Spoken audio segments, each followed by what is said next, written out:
Welcome to another edition of False Nine. I am Byron Garcia, your host here on the Kendall Sports Network, and I am here with the man, the myth, the legend, Mr. Mark. How are you today? So, man, I'm doing good. How are you? I'm all right. I'm all right. First of all, I want to send some love and appreciation to another member of the Kendall Sports Network, Alex, for pinch hitting for me last week. Some personal stuff got in the way, and I want to apologize up front for being slightly unprepared. As the same thing that kept me last week has kept me really busy, and I have been unable to watch much of our beloved Inter Miami. But I do know what's going on. But before we start anything, I want to derail the show from the beginning Why? because it's fun this way. Okay. Um, PSG Inter Milan thoughts. Uh,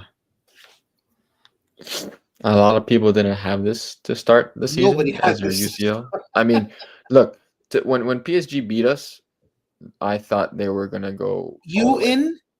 Because not Liverpool, everybody knows your favorite team. Liverpool. Okay. When they took us out and we were playing lights out football, um, they looked like a really good team, especially at Liverpool. To get a 1-0 win in regular time and then beat us in pens. Um, they have some really good midfielders. Donnarumma has been an incredible keeper. Dembele has been on another level. Due, Barcola, Vitinha, all those guys. Are you Really naming strong players or team. making soup? Naming players, but then Inter Milan have Lautaro Martinez, Thuram, Varela, Hakan I can't pronounce his last name, the Turkish midfielder. I'm not even going to try it. Bastoni, Fratesi, I believe they still have Di Marco, Jan Sommer, who put on a stellar performance, a great performance against Barcelona. So it should be a really good game. Um, it'd be funny if PSG won it, uh, getting rid of Mbappe and then winning And winning Champions it? League right after he leaves. Not being able to with Messi, Neymar, and Mbappe is kind of something. I think it'll be a good game, honestly. Two solid teams. Something different, that we haven't seen in the past 5 years. Milan was there 3 years ago. Hmm. The 2 years ago with the final against Man City, which Man City ended up winning that year. So I'm looking forward to a good game. Yeah, I was really impressed with what Hakimi did today. Um, Played okay defensively, but I mean, that man Going was forward, he's celebrating one that of the goal. best. Yeah, yeah. That man was celebrating that goal the moment he hit it. The moment hmm he struck it, he was going veering off to that corner flag. Uh, just excellent game. Yeah, but I wanted to derail the show a little bit before Of course you did. we got into more uh, contentious topics.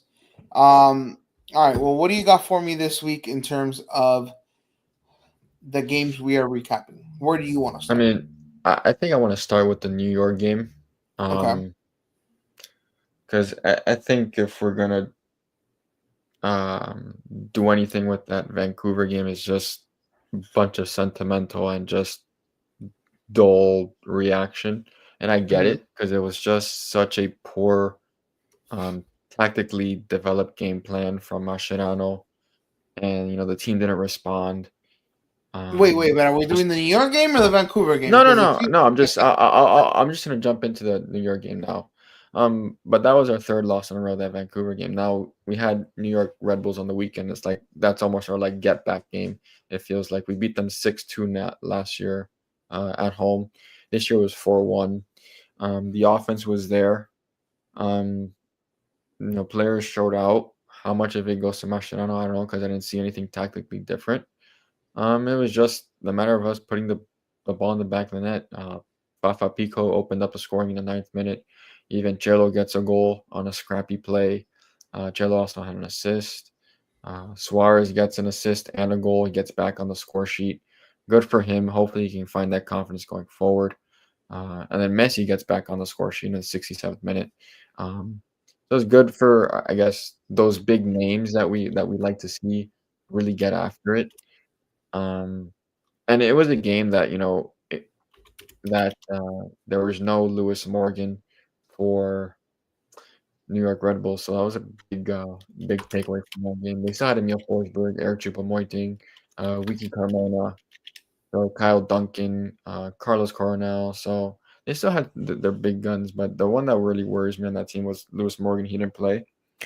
Other than that, I felt it was a solid performance by Inter Miami, and hopefully this could be a get back game in a way that jumpstarts this this stretch of games that they have starting. They have one again Saturday against Minnesota, and I guess we're looking for the same offensive output, something that hasn't been there this season. Um, Lacking the last three games that we lost. Finding 4 goals was important. Um, I think especially for the two guys, Fafa and Suarez. I know Messi, gets frustrated, but it's easier for him to find a goal and to find importance in the game rather than a Fafa Picault, who's been used as a sub lately. But really integrating him as a starting left winger, left mid, gives this team more dynamic play on that left side. And on the right side, you have Tadeo Allende, still trying to find his footing after that calf injury. Hasn't really had the best run of games as of late. And then Suarez, as I said, I came into the season. You asked me what I thought Suarez was going to do. I said Hmm. he could put up double-digit goals again. Um, it was looking sort of that was going to be the thing to start the season. But then it really died off for 10 straight games when he didn't score from the run of play. And to get a goal this game, it's hopefully it's a slump breaker, and he can get out of it and produce goals. Do you think that slump had anything to do with the fact that he's what, 37, I think and age is always Mascherano gonna didn't rest him? I I think age is always gonna be a factor um in the way a player progresses. And the movements have been limited there this season. But I just think the decision making and the confidence haven't been there for quite some time. Uh, and that just goes to him himself and not really being comfortable, and maybe it's the offensive scheme or the offensive play run of play that we're trying to the offensive style that we're trying to play. There's a lot of going in through Messi and him checking in and trying to play a 1-2 instead of him just trying to bang a goal or take a shot in from the 18-yard box. Um, I feel that there's been a lot of constraint in our offensive approach and forcing it down the middle because we have no width on the right side specifically. Now we see Jello get a little more forward, but it's granted he had a good game against New York Red Bull and he scored a goal deservingly so, but I think Ian Frey will always give you the more um, offensive approach. I want to say his ability to take on players and in space and to play the ball in is something that this team needs because we can't be so focused on playing through the center. Even if we have Messi and Suarez and whoever, it'll get dull. It'll get boring. I think that's what we saw. There wasn't a lot of creativity. Moving in Telasco Segovia into the midfield will help with that. But I think you know, what I wanted to talk about today, and we'll get to that soon, was Mascherano and the fit of this team and what the identity of this team is. And a 4-1 win should tell you a lot about it, but I still had some questions. Hmm. I mean, who you're bringing in this one time this manager um to be the manager of Inter Miami in his first real test. Um, it's not an Argentinian national team. It's not any of their youth teams. It's not any of that. This is the most, I would say, coveted job in the MLS. The most pressure on you. All the eyes are on you. And in the beginning, it looked sort of promising, and then we started to see the cracks, the leaks in the pipe of where where the question marks were coming from, what his tactical game plan was. Would he be able to rotate? Would he be able to say no to his friends and rest them? Um, and that I think eventually came to his stubbornness at times came to bite him in the butt, specifically in the crash out of the CCC. I know a lot of people in the Inter Miami community wanted, is he on the hot seat? I don't he was never on the hot seat after that. The questions were being raised and I raised those questions myself. What do we have to do to get a manager to be competent enough to just see where these players fit, put them where in positions to succeed, and not try to force them into positions to try to fit some sort of schematic attack or some schematic approach to the game. Okay, so a couple of things I'm going to bring up. Hmm. Telasco Segovia, Hmm. a stubbornness to keep playing him wide Hmm. when it is clear his most effective position is inside. Hmm. Um, Ian Frey, best right back you have probably. Yep. Is there a cautiousness with his lower body that you don't have with others that you might have? And then the other question is, are you going to run your best weapons into the ground without developing the youth and depth you have on this squad? So, in any order you want, those questions. I think I'll start with the first one, which was the Telasco Segovia. Because I watched, um, like in the back of my head, I kept thinking, is this the Diego Gomez conundrum in the sense of playing him out wide? I understand Diego Gomez and Telasco Segovia are not the same player. One's playing in the Prem, one made a giant jump to the player he is now. Segovia was brought over with the talent. He has the talent, but I think Gomez was able to play out wide better. He had the better finishing. Was able to get. He had the pace, I believe. Able to get in behind. So Segovia playing out wide really doesn't do much for Inter Miami. It just occupies space that could be taken by Alba to overlap, and it eliminates a creative player in the midfield. If you go back to that season that we had Higuain and then we brought in Pozuelo, our biggest thing was creativity in the midfield and how we can get the ball to Higuain, and make plays in that final third. I think this goes hand in hand with Segovia. I think if Messi needs help in the creative part of the midfield in the final third, and creating chances for Suarez or creating even chances for himself, or even playing the ball out wide, I think Segovia is your answer. And in a team that struggled to score for 6, 7 games, I would say 6, 5, 6 games, um, moving him inside and pushing out a player like Fafa Pico or an Allende out left would have suited this team better. Is a formation change needed? I don't think a formation change. I mean, for me, there's two formations I would use with this Inter Miami team. One of them is the 4-2-3-1, which is what Mascherano likes to use now.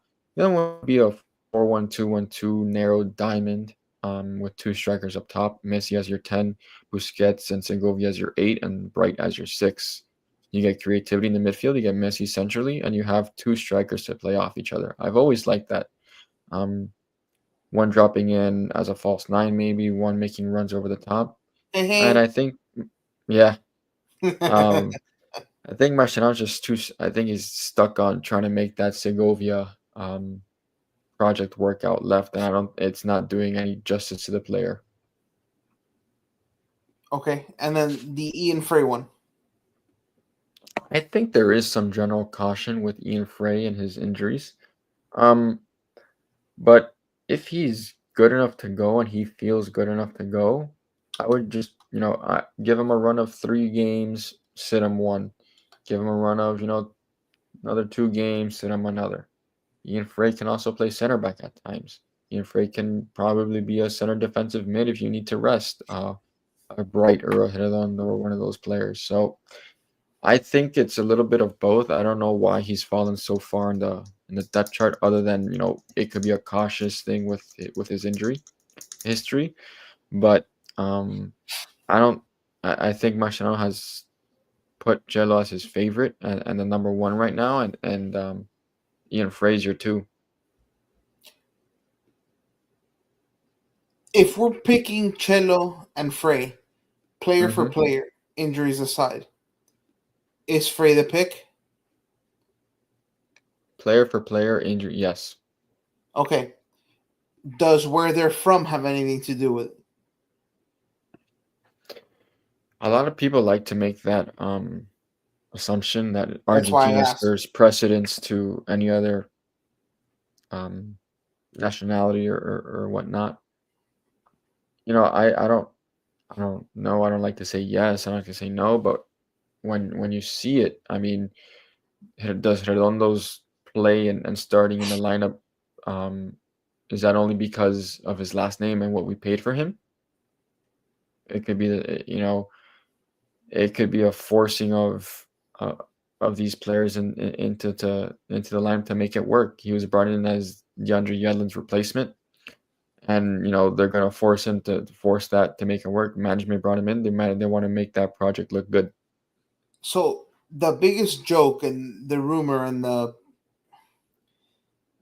haha funny of it was Julian Gressel and Robert Taylor traded.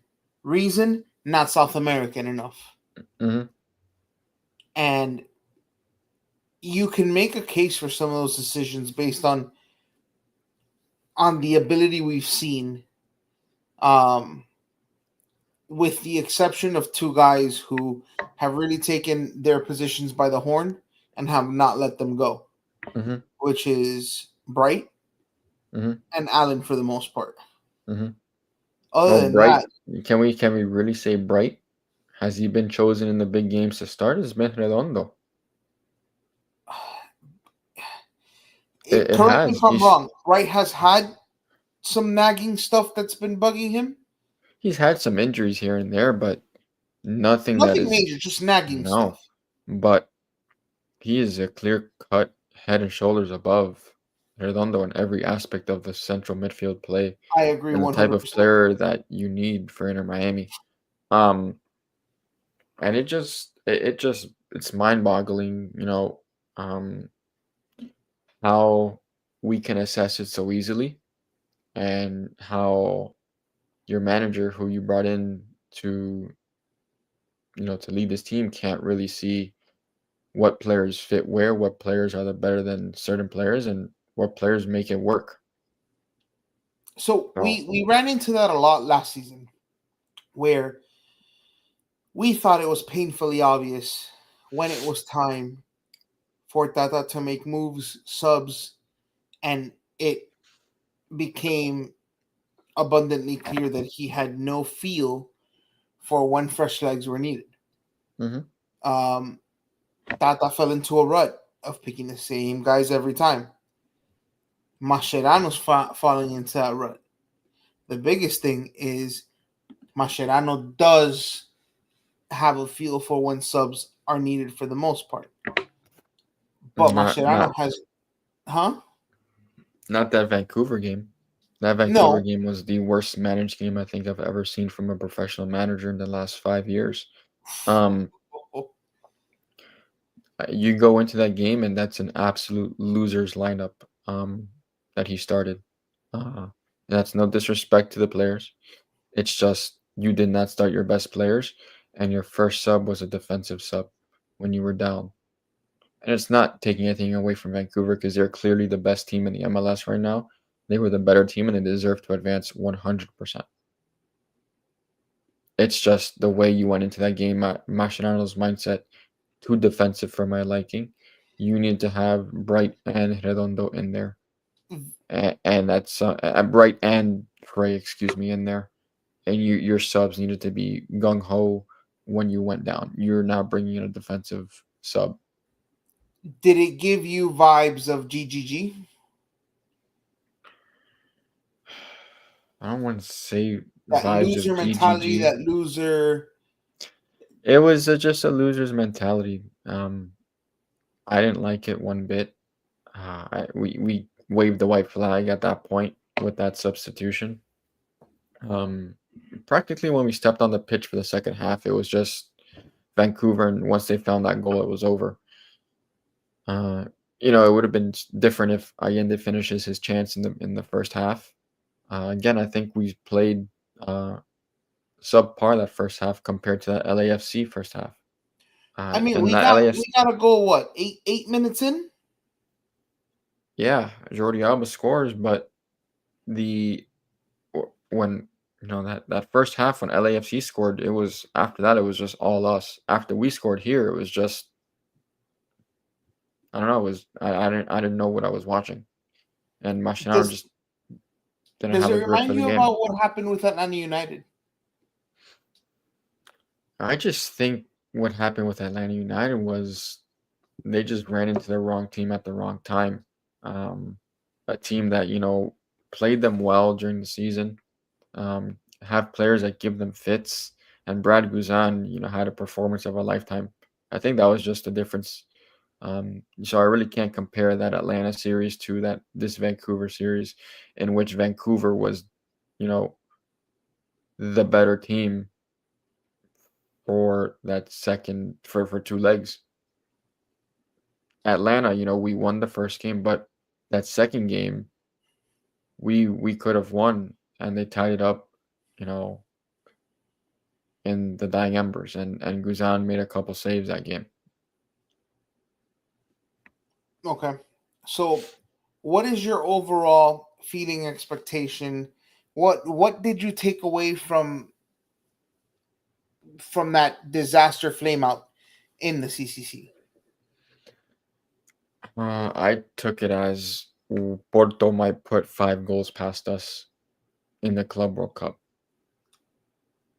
The way Okay, we play, it was a l- a peek into the future if Inter Miami play like that, and if they're not tactically set up to go at the opponent rather than just sit back and or just play defensive and not have any sort of offensive semblance or any sense of attacking football in their game plan. Um, Everyone wants to win this. A lot of people wanted to win the CCC to have some sort of confirmation that the Messi era was a success. Because right now we're only holding a Leagues Cup trophy and the Supporter Shield trophy. If they don't, the next trophy is simply the MLS Cup. You have to win mhm. the MLS Cup in order for this to be a successful project. Um, Is that it's necessary for to make this successful? Yes, yes, 100%, 1,000%. You cannot crash out of the CCC in that manner, scoring 1 goal on aggregate and getting beat 5-1 on aggregate to a team that is beatable, but they showed out more than you did, and your manager got outclassed. That he had no idea how to play or how to manage the occasion that second leg. So we know that Mascherano got outclassed. Did the I was players get punked?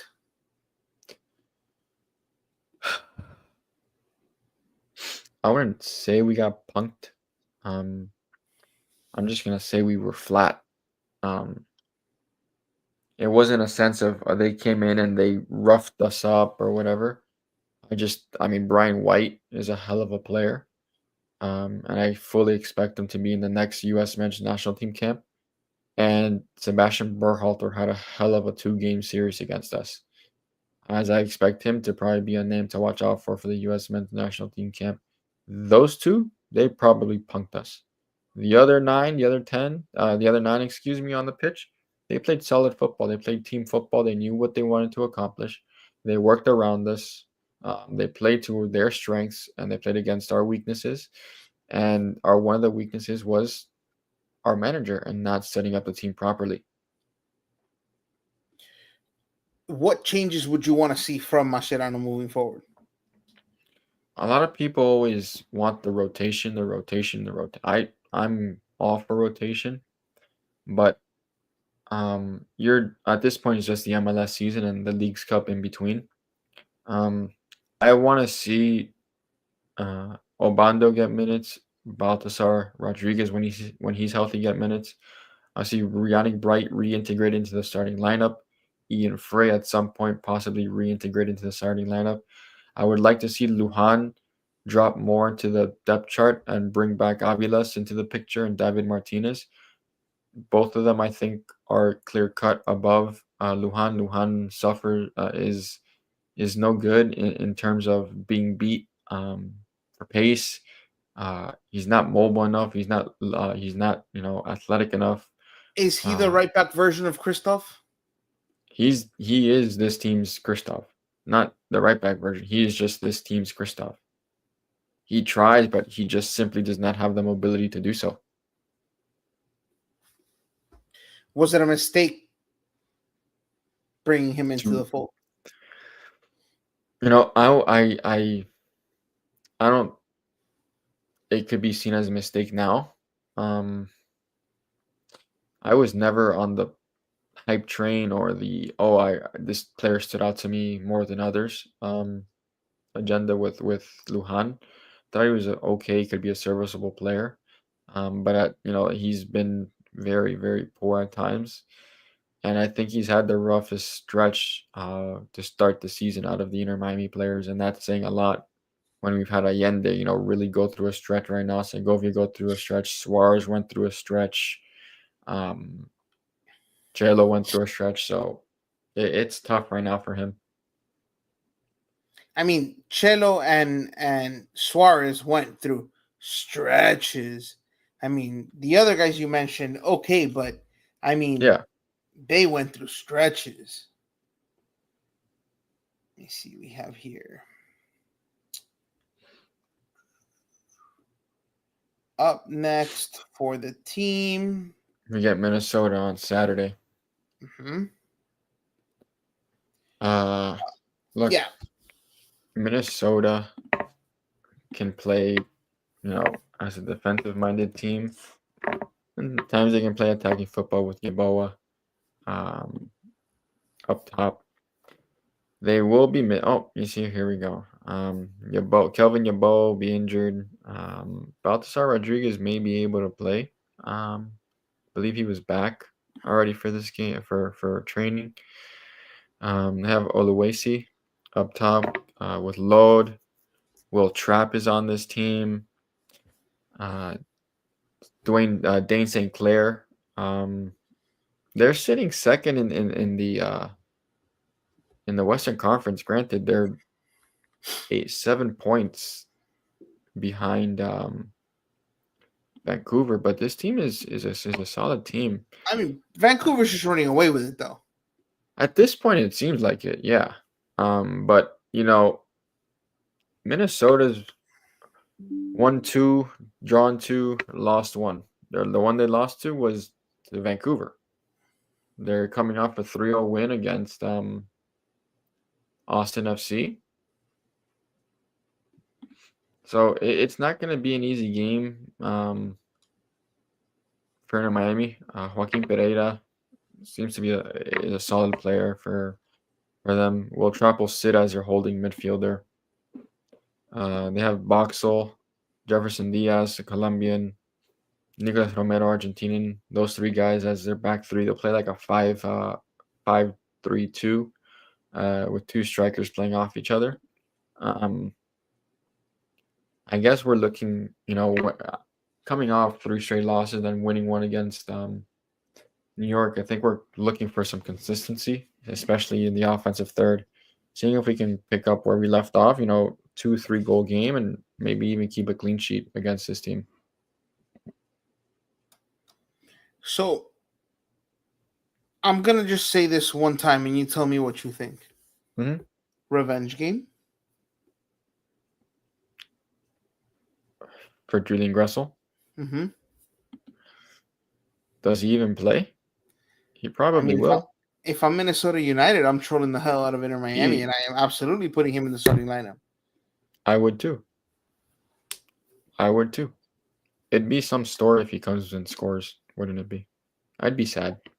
I don't know how I would take it. Or 2 or 3 assists. I don't know. I don't know how I'd take that. Yeah, he's coming back to town. You know where he's gonna play. You know what he's gonna do. It's gonna be one of those. I'm sorry, they're playing away at Minnesota. I don't say that. We're going up there, so he's gonna want to beat us, especially up there. If he starts, we know we have to close out on his crosses, not allow him time on the ball to get the ball in. And if he's gonna play, you gotta attack his side, knowing his defense is not the best. Okay, so I just want to make sure before I make the comment. Mm-hmm. Give me 1 second here. I'm just trying to verify some information. Okay, I'll just ask: Is Allianz Field where the Vikings play, or is it a soccer-specific stadium? It's a soccer-specific stadium. So it's natural grass. Mm-hmm. I believe so. Okay. Just what's it called? Sure. Allianz what? Allianz Field. I almost put Allianz Arena like Bayern Munich. It's a soccer-specific stadium, yeah. Okay, so it is natural grass. Okay. Mm-hmm. My next question would have been: Are we over the messy turf thing? Yeah. Okay. Yeah. All right. So we have Minnesota coming up, which make sure here, Minnesota, and then San Jose, 10:30. San Jose is another revenge game for maybe Joseph Martinez. I mean, Bruce Arena. That's a 10:30 start after our show. We should be on the air normal time. But in the next we have in the next 8 days we have 3 games. We play what? Saturday, Wednesday, Saturday? Wednesday, Sunday. Okay. I mean, we'll get thrown in now with the midweek games, which is fine. I'll expect some sort of minor rotation, I think. Maybe Mascherano do you expect to just it'll be telling. I'm gonna expect the same. With maybe 1 or 2 different players. But I'll expect the same core players to start a Wednesday midweek game. Until Mascherano, maybe comes to his senses and, just rotates and has some confidence in these other players and plays them. Because tactically we lost the Dallas game because of him, and tactically we lost the Vancouver series because of him. How do you expect Inter Miami to hold him accountable, if there will be any accountability whatsoever? There won't be any accountability whatsoever that we'll see. If anything, it'll be internal. But I don't, you can say he's on the hot seat, but I don't think he really is. I don't think so either. I think this season, I don't think there's anything he can do to get sacked. At the end of the season, maybe. I mean, if he doesn't win the MLS Cup, how do you bring him back? You could. You don't. But what, are you going to switch coaches every season until you win it? It seems like that. We've done that. I mean, Phil Neville was the longest tenured coach. But Phil Neville went through the hard times. Yeah, he did. So you can't, he did the best with what he had. Mm-hmm. There was no expectation of him. He was never given that opportunity. Yeah. No, I agree. Tata came It'll, it, in, had expectations, and did nothing with them. And he now won 2 Mascherano comes trophies. in with expectations, huh? Tata won our first 2 trophies. He has that over Mascherano right now. But he has it. It's a small sample size. It's, whatever trophies, but he has them. You can't. There's nothing you can. And he has the record for most points. What you can't really say anything until Mascherano wins MLS Cup. I can absolutely say that having the team with the most points in MLS history, he completely managed to mismanage the team and do Yeah, absolutely nothing with them. in that aspect, yes, he did. So, I mean, you can miss me with those trophies because if But you had done something with if that, if the okay, Mascherano but era, if Mascherano ends with no trophies, then obviously the Tata Martino era was far superior to his. I just don't think I see anything in Tata had this I'm in charge aura to him, But even if he was an Tata asshole. tactically, Tata, I use tacticless Tata. I might as well start using tacticless Javi. I don't know, no ball Javi or something like that. Meme Mascherano, meh, meh. I don't know, something. But Tata's team was far more attack minded than we've seen this year. I think Tata's team was much more nuanced than Mascherano's team. I think Mascherano's team's probably better defense. I mean, I don't know. I have no They're idea. very I rigid, just though. I can't get a grip on what Mascherano's style is fully. Um, it's defensive ball with force feeding Messi and just keeping what the players he had a vision for come in and put them in those positions and try to make it work. Is he force feeding the vision? He's trying to force feed his vision. Yeah, I believe that 100%. Because when you have the outside noise louder than your own voice and saying what players fit where and it working when those players are there, and then you go back and change it and revert all those changes to the next game, and then you're down or you're losing or you're tied to a team you should be beating, then you ask yourself what's going on, and then everyone else has the answer, but you refuse to listen because you want to make it work. Now, I know we both agreed he's not on the hot seat, and there's nothing he can do to be sacked. But Mm-hmm. could you see changes in his coaching staff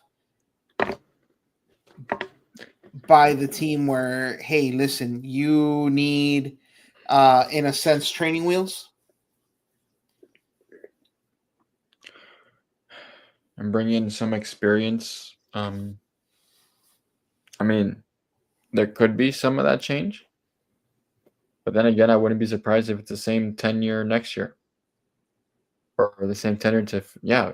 I would not be surprised if it's the same coaching staff next year. Okay. All right. Well, um,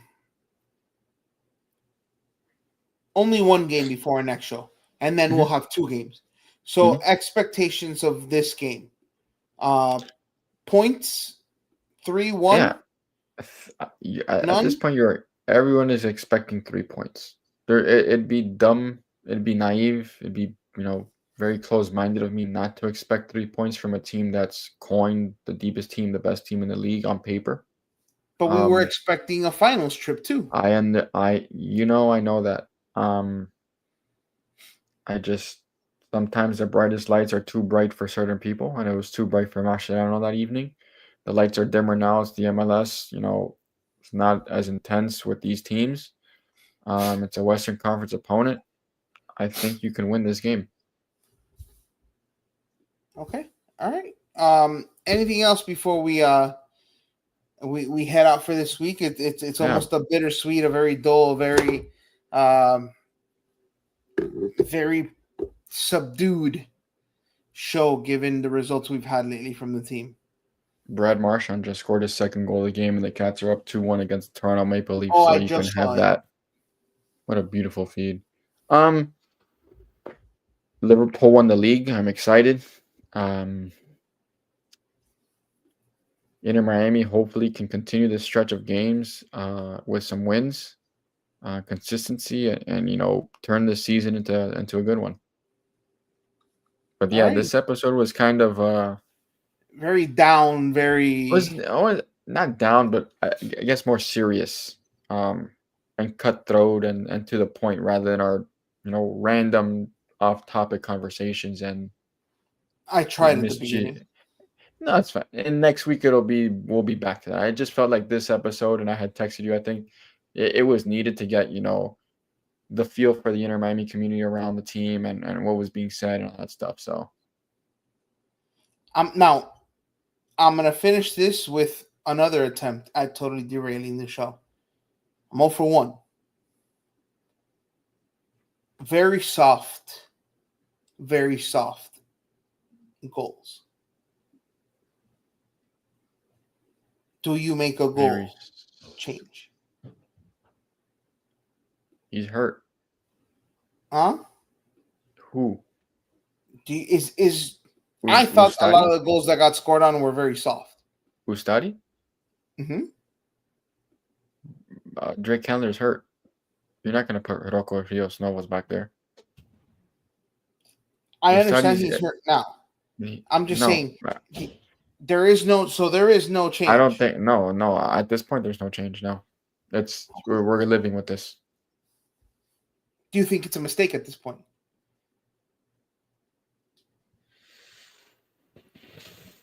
No, because I don't think he's costed games for us, or he's cost us any games. I think there's one or two in there. Which one? The LAFC goal that he gave up. Both of them, I would say, were poor. Maybe he could have gone punished against New York. He does have positioning issues. He also has a lot of indecisiveness when coming out. He stays in net way too much. He's very quick off his line or out of the box when it's an over-the-top through ball or it's a one-on-one that he's got to get to. He'll be the sweeper keeper. So I can't discredit him for that. I don't. It's Ustadi or nothing at this point until we figure out what's wrong with Drake, and until Ustadi has a bad run of games, which even then, who knows what's going to happen. All right. Well, for a very funeral-like false nine here on Kendall Sports Network, thank you everybody who joined us. We'll be back to our playful, cheery clown selves next week. Kind of a subdued, little bit short show today, but we thank you all for joining us, and we'll see y'all next week. Have a good one, guys.